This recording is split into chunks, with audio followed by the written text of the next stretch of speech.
Pak ya? Masih hangat? Ya. Itu artinya berarti Pak Widi baru print Pak Jenderal. Tapi kemarin kita sudah kirim ya lewat grup Panja yang soft copy-nya. Bapak Ibu sekalian, saya bisa minta Pak?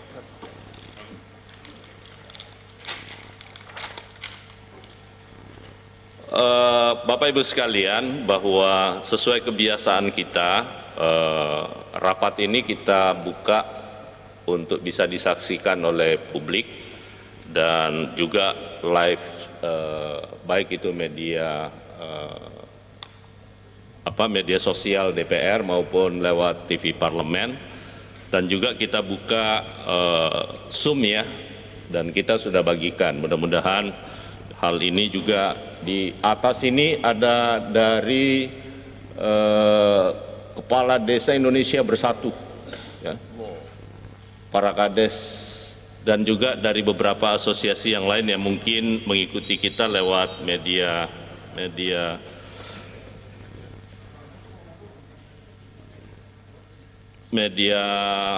sosial kita ya. Bapak Ibu sekalian, kemarin sudah dilakukan oleh teman-teman tenaga ahli menyangkut soal perubahan-perubahan yang kemungkinan akan kita lakukan, dan sekarang matriksnya sudah ada di tangan Bapak Ibu sekalian. Ada beberapa hal yang perlu kita sikapi bersama menyangkut soal penyempurnaannya, dan juga tetapi secara umum sebenarnya ini kan hanya terkait dengan 3 hal pokok ya, 3 hal pokok. Yang pertama adalah menyangkut soal bagaimana kemudian aparat desa maupun kepada, tidak sekedar hanya kepala desanya, tapi juga menyangkut soal aparat desanya, menyangkut soal kesejahteraan. Kemudian yang kedua menyangkut soal perubahan komposisi masa jabatan. Yang ketiga terkait dengan soal besaran dana desa, ya, besaran dana desa. Kemarin beberapa hal yang kita lakukan adalah menyangkut soal besaran dana desa itu, formulasinya sudah ada beberapa teman-teman yang mengusulkan. Saya berharap kalau hal-hal yang sifatnya normatif berkaitan dengan penyempurnaan redaksional, saya pikir kita serahkan nanti ke Timus saja Pak ya, yang redaksional ya, yang kita sepakati. Nanti kita akan tampung mana yang kemungkinan kayak seperti kemarin ada masyarakat desa, ada penduduk desa, yang kita sepakati aja. Jadi yang kayak seperti itu menurut saya kita serahkan saja nanti ke Timus untuk dan tim ahli bahasa nanti yang akan menyempurnakan. Nah, saya berharap menyangkut soal aspek substansi dari ketiga hal yang dimaksud itu, saya berharap mudah-mudahan ini bisa kita selesaikan. Saya persilakan kepada TA, mungkin ada yang mau disampaikan, silakan. Pak Awi sudah datang ya? Ini dari Dapil Pak Awi.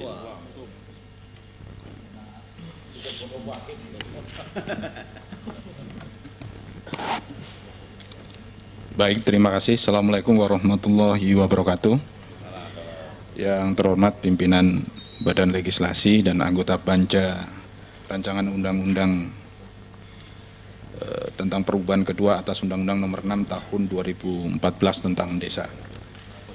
Bapak Ibu yang kami hormati, pada prinsipnya tim ahli menyempurnakan dari hasil rapat sebelumnya, yaitu pada tanggal 19 Juni atau hari Senin yang lalu, beberapa penyempurnaan. Pak, sebelum ke TA, saya minta Pak Wahid bisa sebentar ya. Saya kebetulan ada tamu sebentar aja. Ada tamu sebentar Pak. Biar Pak Wahid sebentar gantikan.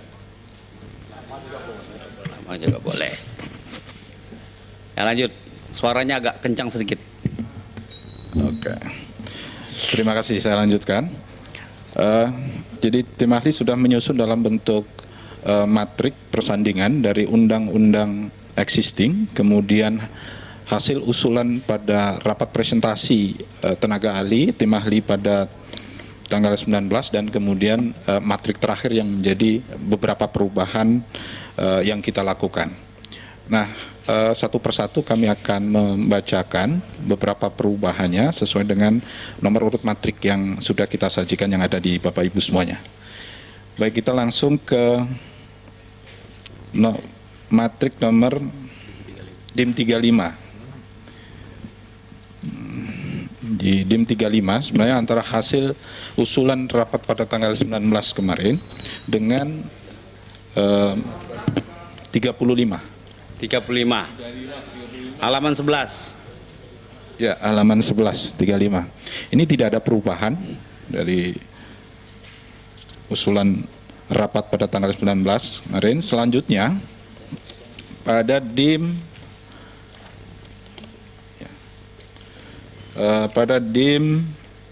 nomor 52 tentang asas legalitas. Karena asas legalitas ini pada prinsipnya kan untuk memberikan ketertiban dan kepastian hukum, nanti akan tenaga ahli akan memberikan penjelasan pada di belakang. Penjelasan sudah ada? Belum ada. Tulis. Ya.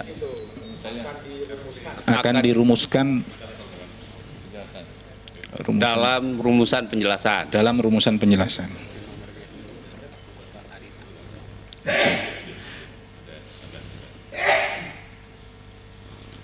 Selanjutnya di pasal 4 secara keseluruhan DIM 54 ini pasal 4 ini tidak ada perubahan dari hasil rapat. Siap.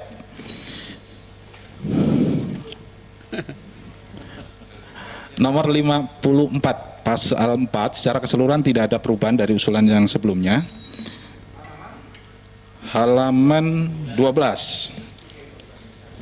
Secara keseluruhan dari hasil rapat tanggal 19 kemarin dengan yang baru dari rumusan tim sekarang tidak ada perubahan. Selanjutnya DIM 69 atau 68 pada halaman 14. Di rapat tanggal 19 kemarin ada usulan penambahan pasal 4A. Ini usulan tim kita sekarang direposisi ke pasal menjadi pasal 5A dan ada penambahan ayat. Di reposisi, saya bacakan pasal 5A, pemerintah menetapkan wilayah administratif bagi desa yang berada di lahan taman nasional, hutan dan kebun. Kemudian ayat 2, ketentuan lebih lanjut mengenai penetapan wilayah administratif bagi desa sebagaimana dimaksud dalam pasal 5A ayat 1 diatur dalam peraturan pemerintah.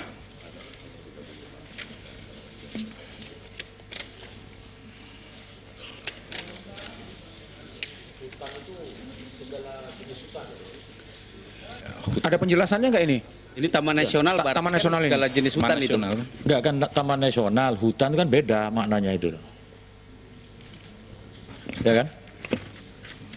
Hutan ini hutan lindung atau hutan apa? Karena banyak kawasan hutan. Boleh, nanti bisa menjadi masukan berikutnya. Ya.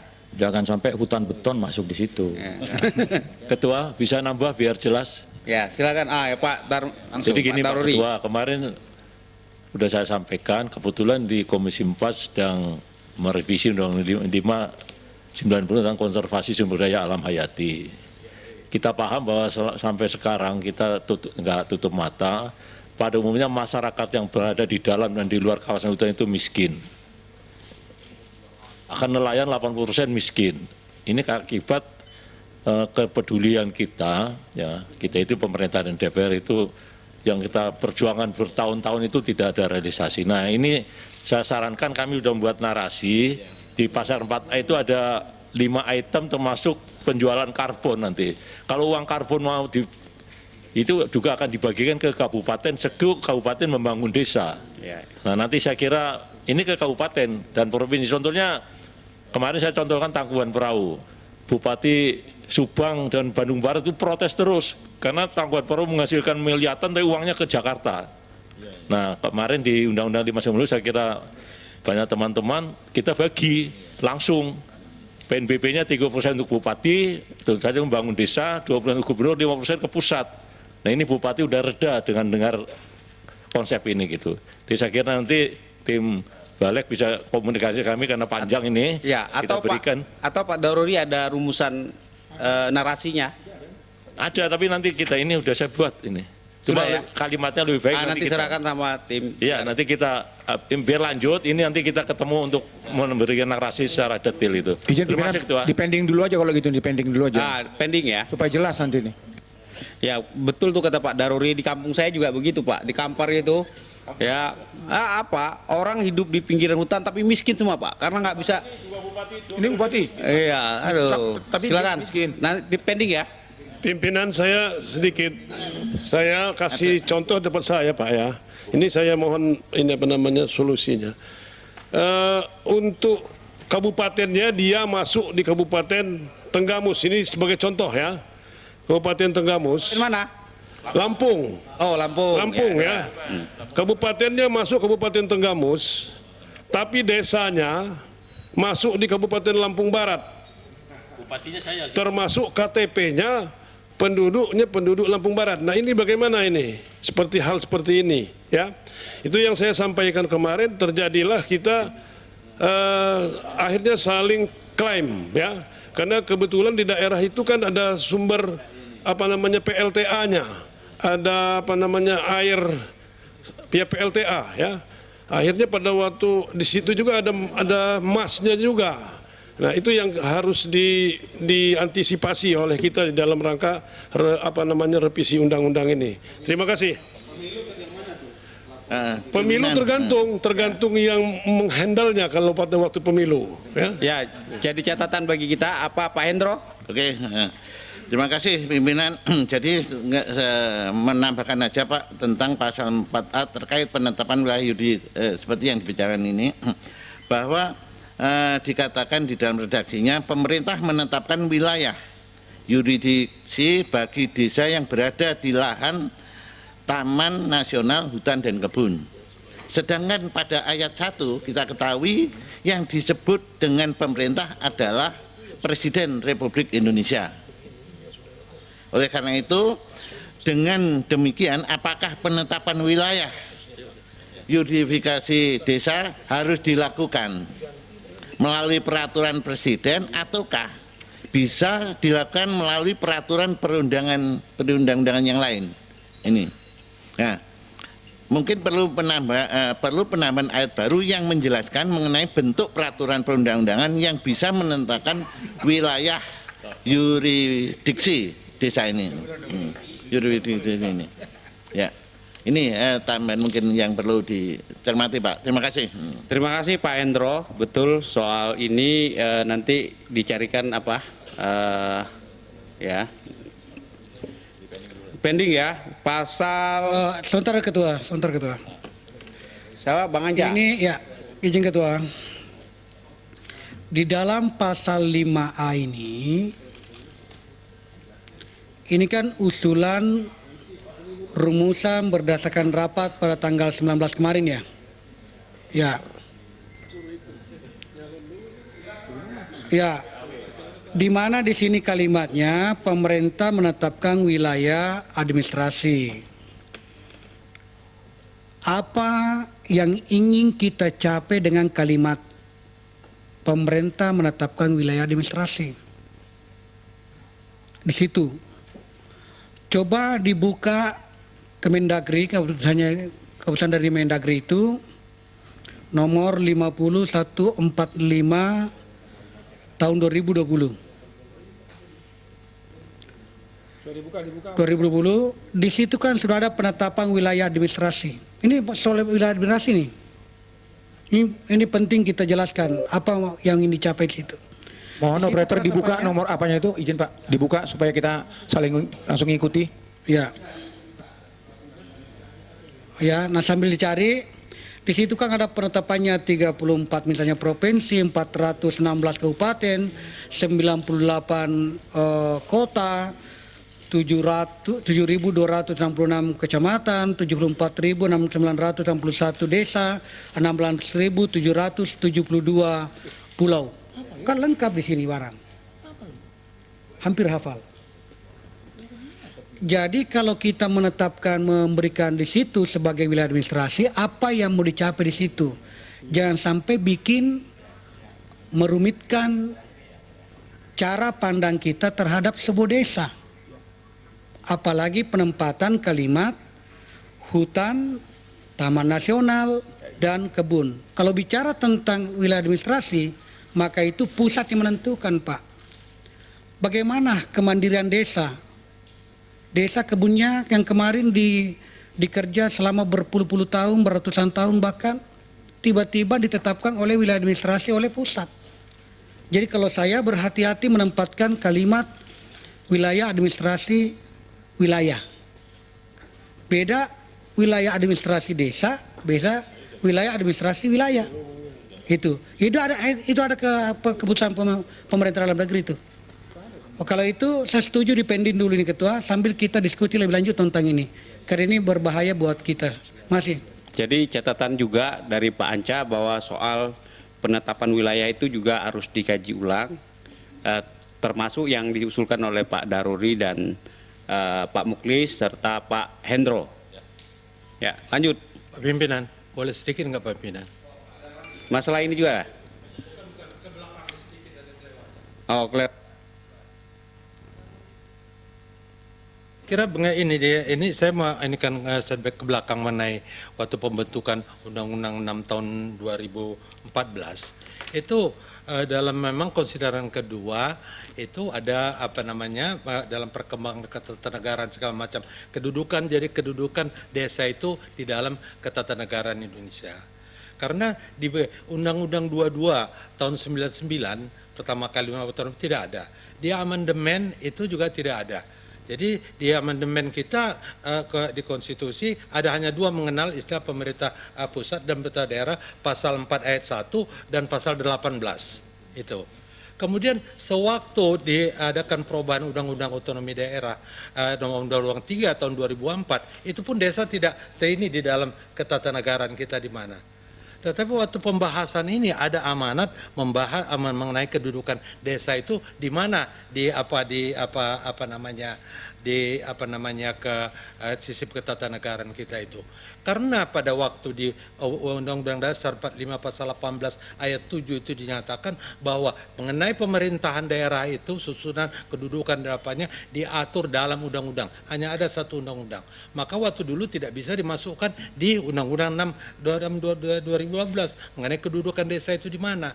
Tetapi kemudian setelah Undang-Undang Pemerintahan Daerah yang baru 23 2014 itu kalau nggak saya 2014 itu di pasal 3-nya itu udah jelas di mana kedudukan desa itu. Di konstitusi tidak ada, di Undang-Undang 99 tidak ada, tapi karena ada amanat Undang-Undang 6 tahun 2014 tentang mengenai bagaimana kedudukan desa ketatanegaraan desa itu dalam ketatanegaraan Indonesia, maka oleh karena sebab pasal 18 itu disebutkan bahwa untuk pemerintahan daerah itu di bawah itu disebutkan hanya diatur dalam undang-undang. Jadi ada satu undang-undang. Maka pada waktu amandemen Undang-Undang 32 2004 menjadi 23 2014 di pasal 2 atau pasal 3-nya itu sudah ada kedudukan desa itu ada di mana. Jadi apakah masih relevan ini di sini gini. Itu aja masalah. Coba Undang-Undang 23 2014 pasal 2 Undang-Undang berapa? Undang-Undang berapa? 23 2014. Undang-Undang 23 2014 ya. Pasal 2 atau pasal 3 itu? Pasal 2 kalau nggak pasal 3. Tentang pemerintah daerah. Tentang pemerintah daerah. Oke, Pak Hermadi ya. Udah, jadi apakah masih relevan kita amanatkan lagi? Ya buka dulu dong, di mana tuh?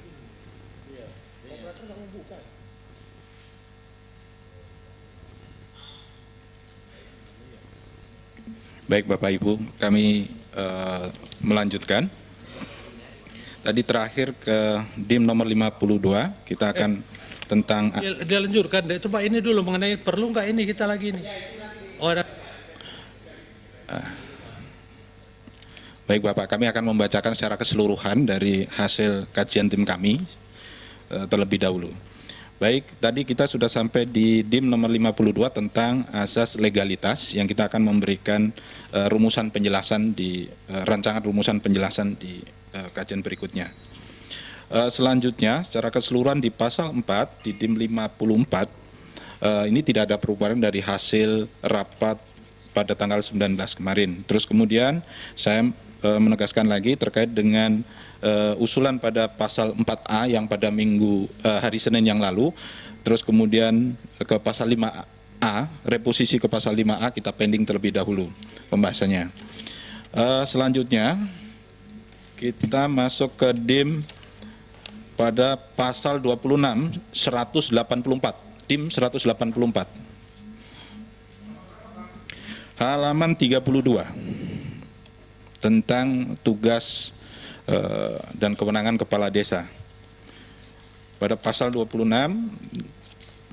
ayat 1 tidak ada perubahan, terus kemudian di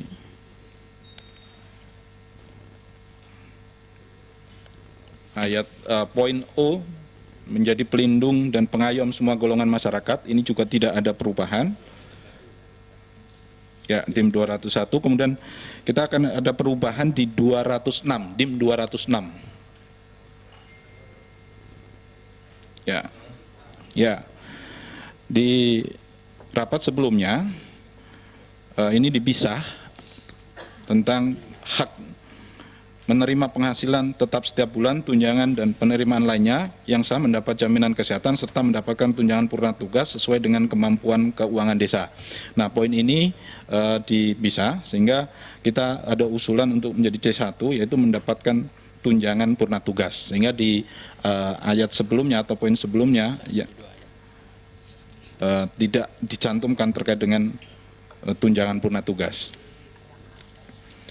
Selanjutnya di F. Ya, terkait dengan tunjangan purna tugas, kalau di poin awal itu kan mendapatkan dari keuangan desa, yang tentu ada resiko karena kan setiap perubahan kepala desa kadang-kadang muncul konflik. Nah, untuk yang baru hanya mendapatkan tunjangan purna tugas tanpa ada kejelasan siapa nanti yang menganggarkan, memberikan apakah dari desa atau pemerintah pusat atau lembaga lain. Makasih, mohon diperjelas saja. Pak Wakid. Pak Ibnu. Saya ingin ke DIM 206 di draft semula itu mendapatkan tunjangan purna tugas dari sesuai kemampuan keuangan desa, sedangkan usulan rumusan yang baru mendapatkan tunjangan purna tugas. Ini sangat berbeda. Kalau yang sesuai kemampuan keuangan desa itu sumbernya pasti dari APBD Des. Tetapi kalau mendapatkan tunjangan purna tugas itu sumbernya belum jelas. Apakah itu APBD Kabupaten atau APBD Des? Untuk itu saya lebih condong sesuai kemampuan keuangan desa. Terima kasih. Ya, kita setujui yang rumusan awal aja ya. Bentar Ketua. Oh, apa? Saya belum setuju Ketua. Ini pertanyaan saya kemarin tuh hari Senin. Jadi sesuai kemampuan keuangan desa, ini apa definisinya? Yang kedua, mendapatkan tunjangan purna tugas itu dari siapa ininya? Besaran uangnya itu dari siapa gitu. Kemarin belum terjawab itu. Ini mungkin kalau mau lebih didetailkan lagi mungkin di penjelasan ya. Atau saya nggak tahu apakah di sini. Terima kasih Ketua. Pimpinan, sedikit saya pimpinan. Jadi masalah purna tugas ini tidak bisa kalau disesuaikan dengan kemampuan keuangan desa. Harus diatur oleh peraturan bupati dah. Pak, itu. Ya.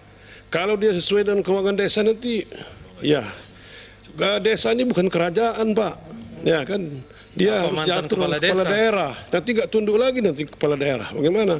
Terima kasih Pak. Ya, ada beberapa pemikiran bahwa kalau sesuai dengan kemampuan keuangan desa, ini soal tata caranya. Pak Johan Budi tadi minta itu penjelasan tata caranya. Kalau Pak Muklis bahwa kalau sesuai dengan kemampuan desa, begitu berganti kepala desa, kalau kepala desa nggak mau menganggarkan lagi, tapi kan sudah tercantum sini Pak bunyinya. Artinya sesuai dengan kemampuan keuangan desa kan wajib dikasih. Besarannya itu tergantung nanti rapat APBDes namanya, anggaran belanja desa. Jadi kalau sudah dia rapat dengan BPD, Badan Perwakilan Desa, maka diputuskan berapa tunjangannya. Jadi begitu mekanismenya. Jadi tetap dapat karena sudah tercantum dalam undang-undang ini gitu. Itu Pak. Oke. Setuju ya? Izin tua, tapi itu perlu dijelaskan, maksud saya di penjelasan itu. Nanti dibuat kalau penjelasan. Itu belum cukup tuh, nanti bisa orang menginterpretasikan sendiri. Ya. Makasih. Nanti halo. gini aja Pak pasal penjelasannya. Izin Ketua. Ketua Pak Wahid. Pak Amin. Pak Amin ya dulu ya Pak. Ini kan menyangkut masalah keuangan, menyangkut masalah kesejahteraan ini. Bicara nominal ini harus definitif. Entah itu bicara soal apa mungkin katakan persentase atau nominal. Jadi ini nggak boleh mengambang begini nanti karena bisa menimbulkan kecemburuan, bisa menimbulkan konflik. Ya, terutama faktor interestnya ini jadi menurut saya ini nggak bisa seperti ini. Harus ada definisi yang lebih jelas lah, terukur lah kira-kira begitu. Ya pimpinan. Pak Anca dulu. Terima kasih pimpinan. Jadi kalau kita bicara tentang apa itu? Oh saya lanjut. Oh segera. Jadi menyangkut masalah belanja desa sebenarnya, kalau di draft yang ada di depan saya ini menyatakan bahwa menerima penghasilan tetap setiap bulan, tunjangan, dan penerimaan lainnya yang sah, serta mendapat jaminan kesehatan. Saya kira kalau menyangkut masalah pertama tunjangan, kita ini kan membuat undang-undang. Membuat undang-undang berarti garis besarnya. Menyangkut masalah teknisnya itu ada di peraturan pemerintah. Di Undang-Undang Desa dulu itu ada di pasal 5 PP peraturan pemerintah 60 tahun 2014. Bisa dibuka di situ. Jadi staf bisa buka di situ. Bagaimana kita ini menetapkan garis besarnya, lalu menyangkut masalah teknisnya itu dilanjuti melalui PP. Cuma memang di sini ada kalimat penerimaan lainnya yang sah. Kalau saya hati-hati menggunakan itu, karena itu banyak menjebak kepala desa sehingga banyak kepala desa yang terjerat. Yang mana dianggap dengan pendapatan desa yang sah. Menurut dia mungkin seperti ini, tapi menurut Undang-Undang Pemberantasan Korupsi tidak seperti itu modelnya, sehingga banyak terjerat. Jadi kalau saya kalimatnya bahwa kalau memang sepakat kawan-kawan mau memberikan tunjangan kepada desa, silakan kita setuju untuk memberikan tunjangan, kemudian dibuatkan sesuai dengan PP yang ada, sebagaimana PP yang terdahulu, ya kan? Kemudian penerimaan dan penerimaan lainnya yang sah, kalau saya usulkan kalimat ini tidak ada dalam penjelasan, yang mana dikatakan pendapatan desa yang sah. Tidak dijelaskan secara runut. Kalau saya berhati-hati menempatkan dalam sebuah kalimat di undang-undang kalimat seperti ini. Karena ini menjadi pegangan desa tetapi tidak ada dalam PP-nya. Susah. Nah makanya kepala desa biasa terjerat ditangkap oleh aparat penegak hukum karena dia menganggap bahwa kalau saya mengerjakan sendiri ada sisa uangnya swakelola, maka itu saya bisa saya gunakan di tempat lain. Begitu digunakan seperti itu dia dicerat. Itulah sehingga banyak yang terjerat masalah korupsi oleh desa. Itu pentingnya Pak. Jadi kalau saya setuju saja ada kalimat memberikan tunjangan selain daripada gaji, tetapi penekanannya adalah ada yang kita tawarkan kepada pemerintah sebagai bentuk PP yang akan kita tawarkan. Karena ini harus dijelaskan dalam PP. Saya sependapat Pak Juang Budi ini penting sekali. Bahwa teknisnya itu kalau tidak bisa disebutkan dalam undang-undang karena jarang menyebutkan dalam undang-undang teknis sekali, maka itu diterapkan dalam PP. Nah sekarang kita bahas teknisnya seperti apa yang kita inginkan, itu menjadi tawaran kita. Segera itu, terima kasih. kasih Bang Anca. Apa yang diusulkan oleh Bang Anca tadi saya rasa benar, itu soal penerimaan lain yang sah itu kita kembalikan saja ke usul rancangan yang pertama, supaya tidak menimbulkan interpretasi yang macam-macam. Nah, saya akan mengusulkan kira-kira begini, mendapatkan tunjangan purna tugas sesuai dengan kemampuan keuangan desa. Berkaitan dengan hal ini, yang tunjangan ini nanti diatur dalam PP, peraturan pemerintah. Setuju? Izin pimpinan, Ayo, izin pimpinan. Jadi pimpinan, Nah. kalau demikian keterangan itu di penjelasan saja. Keterangan nanti keuangan itu kita masukkan di penjelasan saja, supaya tidak tumpang tindih nanti kalimatnya. Karena memang kita harus jujur mengatakan setiap desa itu punya kemampuan keuangan yang berbeda-beda. Bahkan Pak Daruri katakan tadi ada yang dekat hutan lindung itu yang sangat miskin. Nah ini kan kalau bagaimana mereka memberikan tunjangan purna tugas, sementara kalau ada, bayangkan kalau ada 40 atau 30 nanti kepala desa yang purna tugas di desa itu. Kan agak berat buat mereka. Makanya kita harus hati-hati, Pak. Jangan justru undang-undang ini memberatkan kepala desa berikutnya. Ini harus kita hati-hati agar mereka tidak, loh ini kok malah nanti terjadi perkelahian atau katanya pertentangan antara purna tugas dengan yang masih aktif. Karena dia sudah merasa harus ada didukung gitu loh. Nah, ini perlu kita hati-hati melihat ini dan perlu mendapatkan banyak masukan dari berbagai pihak. Terima kasih. Sedikit, karena ini penting sekali terkait dengan usulan beliau. Jadi kalau perlu di undang-undang desa ini kita tetapkan masa waktu untuk terima tunjangan itu. Karena kalau sampai mati dia terima, maka membebani juga ke anggaran desa. Jadi purna tugasnya itu berapa lama setelah purna tugas dia menerima. Misalnya kita batasi waktu 5 tahun misalnya atau 9 tahun. Kenapa? Karena orang mungkin setelah kepala desa belum ada pekerjaan tetapnya. Wajar dia diberikan perhatian sedikit atas jasa-jasanya, ya kan? Nah, kalau tidak diberikan batasan waktu, maka yakin dan percaya maka itu menjadi beban.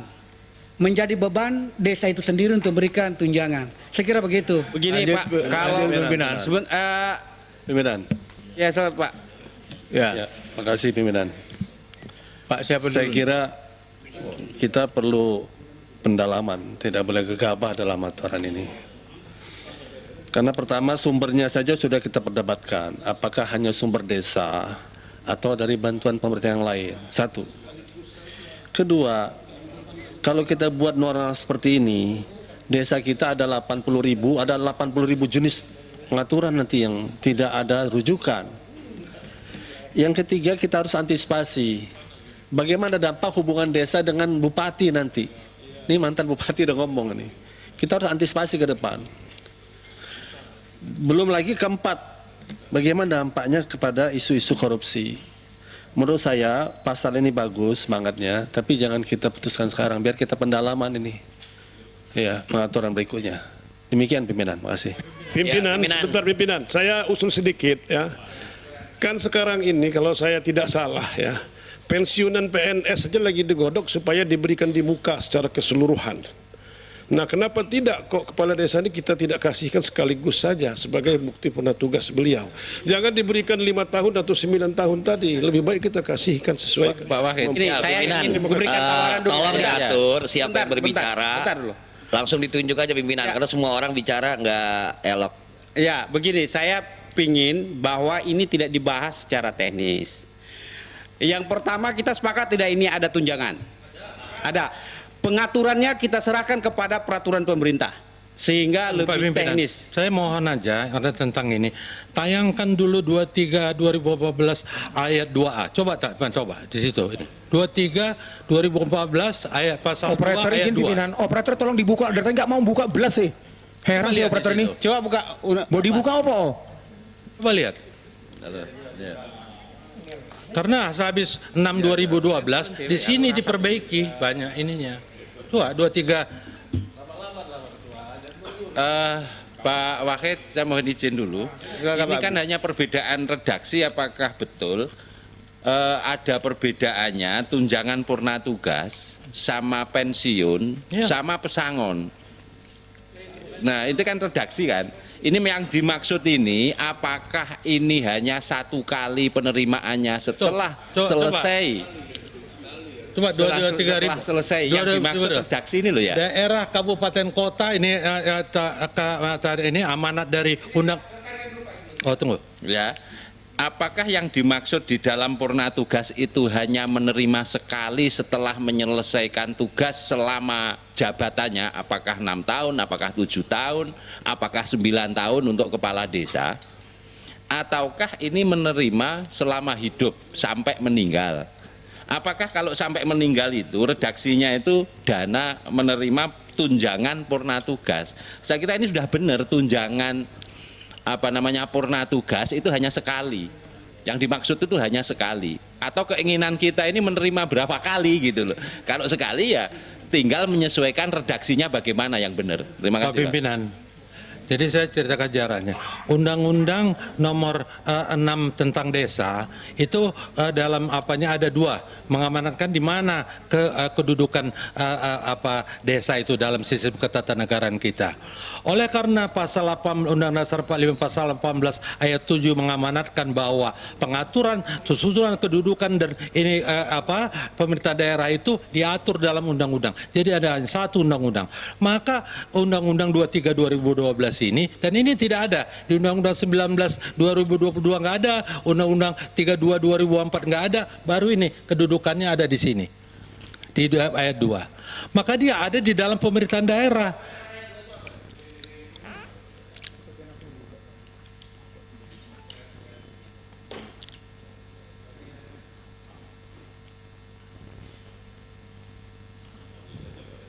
Makanya semuanya itu tidak dari anggaran desa, tetapi dari anggaran pemerintah daerah. Karena kalau kita APBN semua dapat, tak ada daerah yang mampu dia bertutup sendiri. Jadi kalau daerah yang nggak mampu, kan kewajiban pemerintah pusat untuk menutup celah fiskal. Jadi ini jangan dari pemerintah desa, dari mana dananya? Dana desa itu udah tetap sekian persen buat ini. Jadi dari APBD pemerintah kabupaten kota. Sedikit lagi Ketua. Karena bawahannya. Dokter, sedikit lagi itu ya. Karena terkait ini, kalau kita mau melihat alokasi dana desa itu, saya kan sudah sampaikan tadi awalnya bahwa itu diatur oleh pasal 5 PP 60 2014. Kalau kita buka di situ, siapa yang berwenang untuk memikirkan atau mengalokasikan anggaran desa itu adalah pemerintah. Makanya saya katakan, kalau judul besarnya setuju ada namanya tunjangan, maka akan dibentuk di teknisnya akan diserahkan kepada pemerintah. Pemerintah yang pikirkan, apakah pemerintah mau mengambil dari dana desanya, atau dari keuntungan desanya, atau namanya tunjangan lainnya, silakan diambil dari sana. Karena itulah pemerintah yang berhak untuk mengatur semua itu. Tinggal kita sepakat saja, serahkan kepada pemerintah. Karena itu bunyinya PP 60 pasal 5 itu. Masih sedikit Ketua. Ya. Ya, terima kasih Ketua. Ada 3 hal nih. Pertama, definisi soal purna tugas tadi. Saya membayangkan purna tugas itu seperti presiden kita dikasih rumah itu, kira-kira gitulah. Jadi sebagai jasa untuk pengabdian dia, kira-kira gitu. Apakah seperti itu? Ini perlu diperjelas. Yang kedua, dari tadi debatnya ini dananya berasal dari mana? Apakah pemerintah daerah ataukah dari dana desa itu sendiri? Ini juga perlu diperjelas. Yang terakhir tadi keberlangsungannya itu disesuaikan dengan kemampuan desa itu seperti apa, itu juga harus diperjelas Pak Ketua. Dan ini tidak bisa dengan PP, harus ada penjelasan di undang-undang itu menurut saya. Terima kasih Ketua. Terima kasih. Boleh, Pak. Ya, silakan Pak Ketua. Terima kasih. Ini kan semangat kita sebenarnya semua sama. Poin intinya secara politik kita semua bersepakat bahwa akan ada purna tugas, tunjangan purna tugas. Tadi menarik yang disampaikan oleh Pak Irmadi, bahwa konstruksi kita dalam ketatanegaraan kita tentang kedudukan desa itu yang diatur dalam pasal 2 ayat 2 itu bahwa pemerintah daerah itu bagian terkecilnya adalah desa. Nah, pilihan politik itu kan tinggal dua, Pak. Satu, kalau di rumusan ini bahwa sumber untuk melakukan pembayaran tunjangan purna tugas itu di APBD desa. Itu kan satu. Yang kedua, Pak Irmadi, saya lebih setuju supaya ada keadilan, umpamanya kenapa tidak itu menjadi bagian kewajiban pemerintah daerah, kabupaten maksudnya, ya kan, untuk bisa menyediakan itu. Tapi kan ini sekali lagi bagi kita tujuan kita sama, menyahuti juga apa yang disampaikan oleh Pak Amin umpamanya maupun Pak JB ya. Pak JB kalau bisa memang ya harus dijelaskan, ditambah di dalam penjelasan. Tapi apakah kita tentukan menyangkut soal presentasenya seperti yang disampaikan oleh Pak Amin juga itu penting. Karena kalau kita bicara soal besaran kan sulit kita bicara, kecuali menyangkut soal presentase. Nah, dasar presentasenya itu jangan kita terlalu rumit berpikir. Menurut saya biarlah nanti, karena pemerintah, kalau kita letakkan pembayaran itu ada di pemerintah kabupaten, maka biarkan kabupaten yang akan menetapkan itu. Nah, apakah nanti pada akhirnya itu diatur di dalam peraturan pemerintah umpamanya, buat kita itu tidak ada masalah, itu pilihan-pilihan saja. Yang penting kita sudah sepakat bahwa untuk tunjangan purna tugas itu kita sepakat secara politik. Gitu aja, Pak. Hanya sepakat, Pak. Kita takut ada di pasal tapi itu nggak bisa dilaksanakan. Itu yang kita takutkan, Pak. Ini kan masih proses awal, Pak. Kan nanti soal fiskalnya kan kita akan bicara dengan pemerintah. Tapi itikat baik kita sebagai pengusul kita cantumkan. Kan soal nanti kemampuan keuangan negara nanti kan pasti hitungan-hitungan pemerintah dalam DIM-nya pasti ada. Jadi menurut saya tadi disahuti apa yang disampaikan oleh Pak JB bahwa itu harus dijabarkan, dijelaskan apa yang dimaksud dengan purna tugas. Ini mau jadi seperti uang pensiun atau hanya sekali. Nah, itu kan pilihan-pilihan. Kan itu yang menurut saya itu yang penting. Apakah sekali dibayar kayak pesangon ataukah setiap bulan? Sistemnya seperti apa? Biar nanti mekanismenya diatur dalam peraturan pemerintah kah, atau kalau kita tidak mau PP, ya cukup peraturan menteri. Menteri siapa kita jelasin. Ya mungkin izin pimpinan sesuai dengan apa yang beredar sekarang yang kita sepakati bersama. Ini semua sepakat, mendapat tunjangan semua sama. Cuma mungkin kita nggak terlalu detail menjelaskan itu. Lebih baik kita selanjutnya disesuaikan dengan PP atau apapun itu. Itu lebih bagus. Itu lebih enak kita. Jadi kita nggak terlalu terbeban kepada diri kita sendiri nanti. Mungkin pemerintah nanti mengatur lewat PP kah, lewat permen kah, apapun itu. Yang penting kita tulis itu aja. Selanjutnya disesuaikan dengan PP. Selesai. Diatur dalam PP. Mungkin langsung diketik itu aja, Bang. Ada contohnya itu, contoh lagi. Misalnya anggota DPR itu mendapatkan jasa pensiun itu 3,2 juta jasa pensiun kita. Diatur di mana? Diatur di PP. Yang namanya pengaturan seperti ini semua di peraturan pemerintah, karena pemerintah yang memiliki uang untuk mengkondisikan berapa kemampuan untuk diberikan. Karena sekali desa, tetap desa. Jadi masa disesuaikan desa ini hanya dapat jatah pensiun 500.000 per bulan misalnya. Di desa lain karena pendapatannya kecil hanya 120.000 per bulan. Akhirnya apa yang terjadi? Desa itu biasa maniak untuk mendapatkan hasil untuk pendapatan desanya dengan berbagai cara. Nah, olehnya itu bukan dia menentukan dirinya soal pensiun, itu diatur oleh peraturan pemerintah, Pak. Tidak bisa kita atur-atur bahwa sesuatu ini, itu bahaya. Oke. DPR tidak mengatur dirinya, diatur oleh pemerintah. Ada 3,2 juta per bulan. Oke, kita setuju itu ya. Ya. Setuju. Lanjut. Pak Ketua. Nanti dibuat bunyi Ya. selanjutnya diatur dalam peraturan pemerintah. Langsung aja buat, Pak Ketua. Apa? Penjelasan. Juga di penjelasan nanti itu. Enggak. Bukan. Jangan, Pak. Norma berikutnya itu. Ayat berikutnya aja. Pak Ketua, Atau jadi di huruf C1 berikutnya. kita buat C2-nya. C2. Aturan lebih lanjut tentang purna tugas diatur dalam PP. Selesai. Udah gitu saja. Ya. Oleh karena itu saya mau ke belakang, Ketua yang memimpin.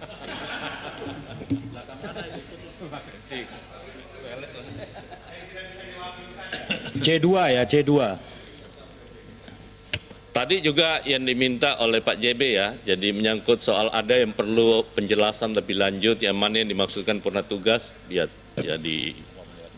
ditambah di penjelasan. Kita lanjut ke 210 ya. 210 itu, nah ini memang menjadi problem ya. Saya tidak tahu pilihan-pilihannya karena ini kan dua jabatan yang berbeda. Satu eksekutif, kemudian yang satu ke legislatif. Sama dengan kita juga, kalau kita mau ke eksekutif harus mundur ya. Mundur. Nah itu sekali lagi apakah ini silakan, saya kalau ini sih tidak, silakan Pak Irmadi. Saya nggak tahu aturan persisnya, tapi ini harus diberlakukan sama dengan kayak wali kota. Ya. Karena dia satu rumpun. Wali kota kan juga harus mundur. Hai. Kalau dia ke legislatif, karena dia satu rumpun. Jadi kita khusus untuk pasal ini. Karena nanti kalaupun diuji nanti, karena dia berbeda, diuji ke Mahkamah Konstitusi, kemungkinan besar juga pasti akan hampir pasti dibatalkan. Karena kepala daerah kalau dia mau pindah ke lembaga kekuasaan legislatif, dia pasti harus mundur.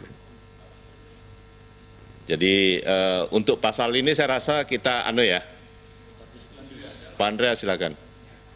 Salah satu tugas kita adalah juga mengharmonisasikan dengan undang-undang yang lain. Ya. Jadi pegangan kita adalah kalau itu memang satu rumpun. Satu rumpun. Ya itu berarti kita mengacu kepada undang-undang yang sesuai untuk itu. Baik. Terima kasih. Berarti ini tidak berubah ya, yang soal cuti tadi. Selanjutnya ke 231.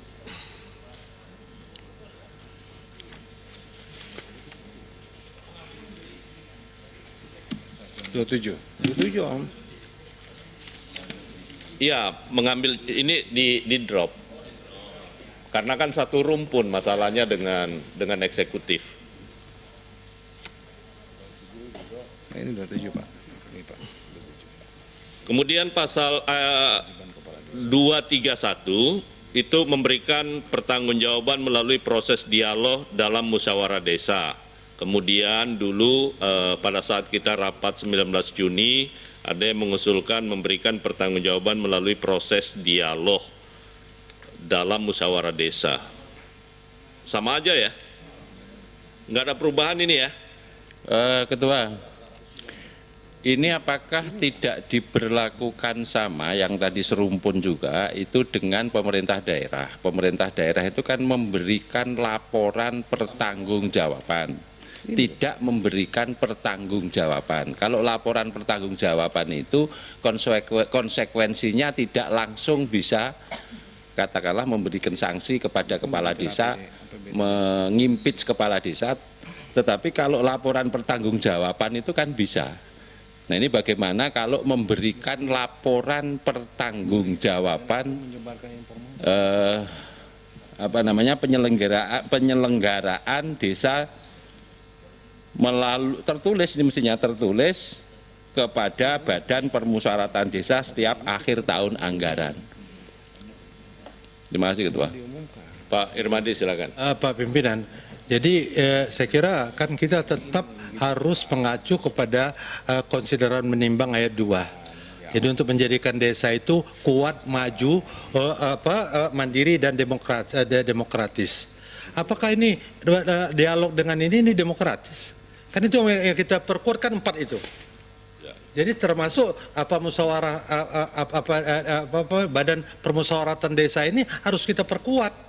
Masa kalau laporan pertanggungjawaban dengan dialog, memberikan pertanggungjawaban dengan dialog, itu loh. Itu harus ingat 4 pilar itu adalah pendukung daripada landasan untuk melaksanakan pemerintahan dan pembangunan. Jadi kita kan merubah paradigmanya dulu hanya pemerintahan terbawah, menjadikan desa itu adalah dasar Apa gunanya kita perkuat itu semua? Karena persoalan kita ini. Jadi kalau desa tetap bagus dan kuat dan bersatu, biar di masalah pilkada ada masalah, biar masalah presiden ada masalah, kalau desanya tetap aman, tetap terselamatkan republik ini.